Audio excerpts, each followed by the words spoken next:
I think a school for Europe should enable people to have open minds, the students, the teachers, the parents, if possible. Um, Make them appreciate the country they live in, Germany in our case, but also keep an open mind that people do things differently in different countries and for the reasons why they do this, cultural and others. Um, and my hope is that Europe will grow closer together by this. So my association with a school for Europe is that different people from different origins and with different languages come together and form a new educational system, and also that there is a wide range of languages that can be taught.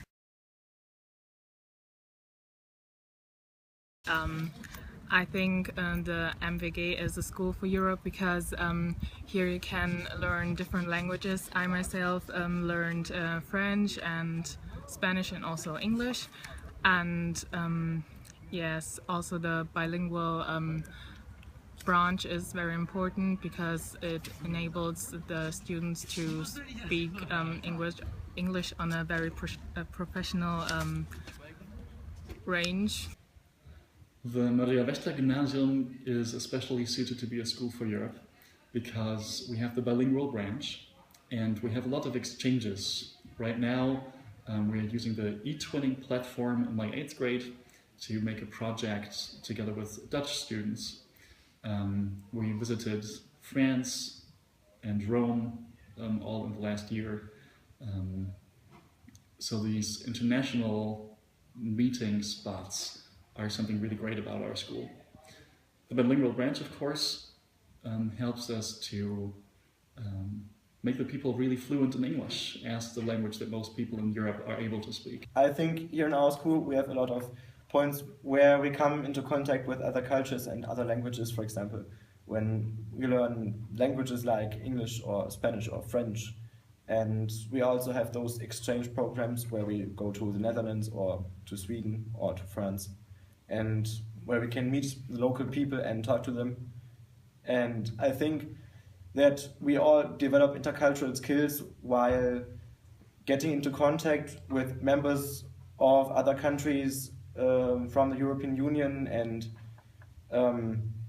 I think that this is something which makes us all more concerned about Europe, and which makes us as the citizens of Europe more confident towards this organization, towards the European Union. And I think this is the right way to make us aware of the fact that Europe is something we cannot ignore, and that Europe is something we need, and that Europe is something we also have to make sure is stable in a crisis, for example, in the financial crisis. And I think that's the point. At our school, we have the bilingual branch. That means that in 5th and 6th grade, so when you get to our school, you get 2 extra periods of English each week. With that, you learn faster and you get better at just plain talking about stuff. So that in 7th grade, we can start with bio in English. And we use a whole year and again an additional period to teach you the basics of speaking about biological things in English.